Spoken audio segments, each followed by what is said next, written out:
हरियाली अमावस्या व्रत कथा। इस कथा को सुनने से भगवान शिव की असीम कृपा मिलती है। एक समय की बात है, एक राजा महल में अपने परिवार के साथ सुखपूर्वक निवास किया करता था। उसका एक पुत्र था जिसकी शादी हो चुकी थी। राजा की पुत्रवधू ने एक दिन रसोई में मिठाई रखी हुई देखी तो वह सारी मिठाई खा गई। जब उससे पूछा गया कि सारी मिठाई कहाँ गई तो उसने कहा, सारी मिठाई तो चूहे खा गए। यह बात चूहों ने सुन ली और वे इस गलत आरोप को सुनकर बहुत क्रोधित हुए। इसके बाद उन्होंने राजा की बहू को सबक सिखाने का निश्चय कर लिया। कुछ दिनों के बाद महल में कुछ मेहमान आए। चूहों ने सोचा कि यह अच्छा मौका है राजा की पुत्रवधू को सबक सिखाने का। बदला लेने के लिए चूहों ने बहू की साड़ी चुराई और उसे ले जाकर अतिथि के कमरे में रख दी। जब सुबह सेवकों और अन्य लोगों ने उस साड़ी को वहां पर देखा तो लोग राजा की बहू के चरित्र के बारे में बातें करने लगे। यह बात जंगल में आग की तरह पूरे गांव में फैल गई। जब यह बात राजा के कानों तक पहुंची तो उसने अपनी पुत्रवधू के चरित्र पर शक करते हुए उसे महल से निकाल दिया। राजा की बहू महल से निकलकर एक झोपड़ी में रहने लगी और नियमित रूप से पीपल के एक वृक्ष के नीचे दीपक जलाने लगी।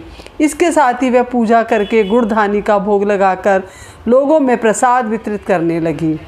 इस प्रकार कुछ दिन बीत जाने के बाद एक दिन राजा उस पीपल के पेड़ के पास से गुजरे जहां उनकी बहू हमेशा दीपक जलाया करती थी। इस दौरान उनका ध्यान उस पेड़ के आसपास जगमगाती रोशनी पर गया। राजा इसे देखकर चकित रह गए। महल में वापस आने के बाद उन्होंने अपने सैनिकों से उस रोशनी के रहस्य का पता लगाने के लिए कहा। सैनिक राजा की बात मानकर उस पेड़ के पास चले गए। वहाँ पर उन्होंने देखा कि दीपक आपस में बातें कर रहे थे। सभी दीपक अपनी अपनी कहानी बता रहे थे। तभी एक दीपक बोला, मैं राजा के महल से हूँ। महल से निकाले जाने के बाद राजा की पुत्रवधू रोज़ मेरी पूजा करती है और मुझे प्रज्वलित करती है।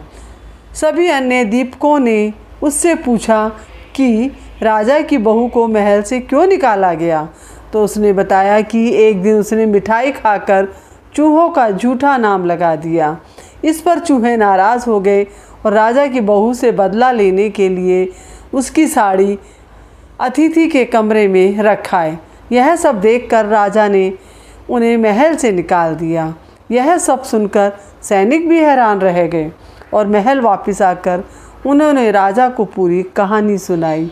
यह सुनकर राजा को अपनी गलती का एहसास हुआ और उसने अपनी पुत्रवधू को महल में वापस बुला लिया।